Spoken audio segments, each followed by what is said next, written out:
Estrategias para riesgos negativos o amenazas.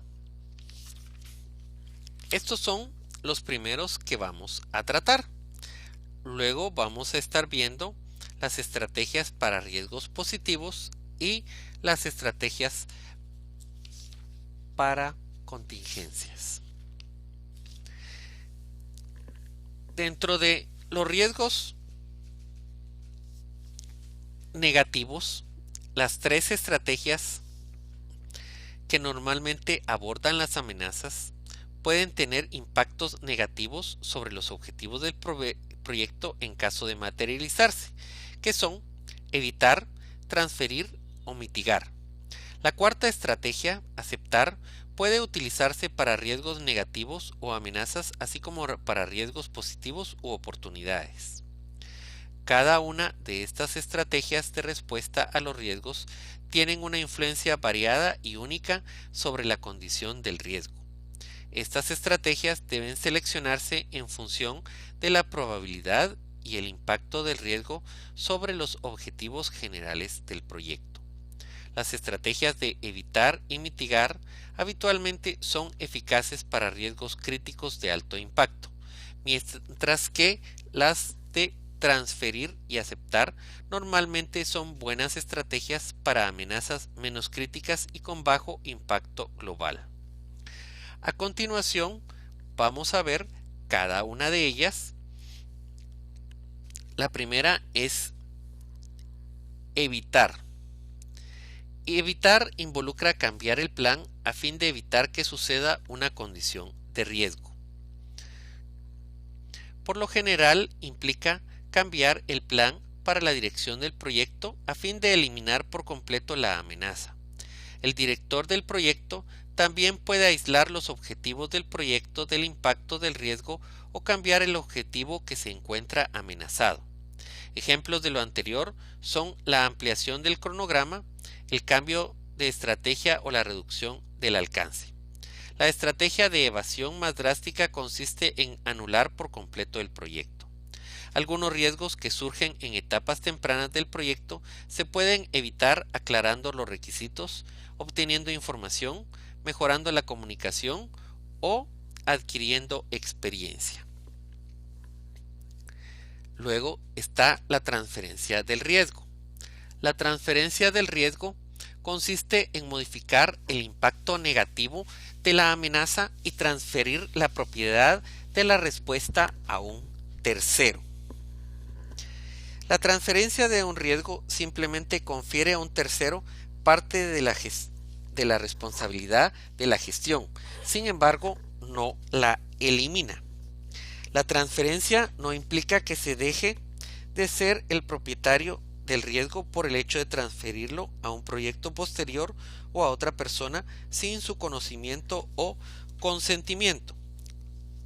Transferir el riesgo casi siempre implica el pago de una prima de riesgo a la parte que asume el riesgo. Esto puede ser un seguro, por ejemplo. La transferencia de la responsabilidad de un riesgo es más eficaz cuando se trata de la exposición a riesgos financieros. Las herramientas de transferencia pueden ser bastante diversas e incluyen, entre otras, seguros, garantías, fianzas, certificados de garantía, etc.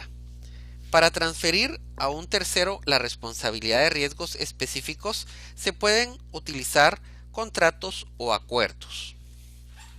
Por ejemplo, cuando un comprador dispone de capacidades que el vendedor no posee, puede ser prudente transferir contractualmente al comprador parte del trabajo junto con sus riesgos correspondientes. En muchos casos, el uso de un contrato de margen sobre el costo puede transferir el costo del riesgo al comprador, mientras que un contrato de precio fijo puede transferir el riesgo al vendedor. Entonces también podemos ver cómo acá entra la parte de adquisiciones a los contratos. Ahora está mitigación del riesgo. Implica una reducción de la probabilidad y o el impacto de un evento de riesgo adverso a un umbral aceptable. Esto es, adoptar acciones tempranas para reducir la probabilidad sobre el proyecto es más eficaz que tratar de reparar el daño después de ocurrido el riesgo. Ejemplos de acciones de mitigación son adoptar procesos menos complejos, realizar más pruebas o seleccionar un proveedor más estable. La mitigación puede requerir el desarrollo de un prototipo para reducir el riesgo de pasar de un modelo a pequeña escala de un proceso o producto a uno de tamaño real. Cuando no es posible reducir la probabilidad, una respuesta de mitigación puede abordar el impacto del riesgo centrándose en los vínculos que determinan su severidad. Por ejemplo, incorporar redundancias en el diseño de un sistema puede permitir reducir el impacto causado por una falla del componente original. Y luego, por último, tenemos la parte de aceptar. Esta estrategia generalmente es adoptada porque rara vez es posible eliminar todas las amenazas de un proyecto. Esta aceptar es también cuando no es posible rentable abordar un riesgo específico de otra manera. Indica que el equipo del proyecto ha decidido no cambiar el plan para la dirección del proyecto para hacer frente a un riesgo o no ha podido identificar ninguna otra estrategia de respuesta adecuada. Esta estrategia puede ser pasiva o activa. La aceptación pasiva no requiere ninguna acción, excepto documentar la estrategia dejando que el equipo del proyecto aborde los riesgos conforme se presentan y revisar periódicamente la amenaza para asegurarse que no cambie de manera significativa.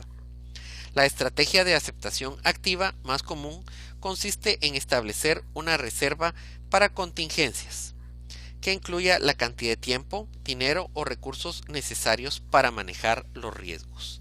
Acá vemos cómo ya ahorita estamos integrando reservas que tocamos en costo y en tiempo junto con los riesgos. Vemos cómo estamos integrando las diversas áreas de conocimiento. Acabamos de ver las 4 estrategias para riesgos negativos o amenazas en un proyecto, en la planificación de la respuesta a los riesgos.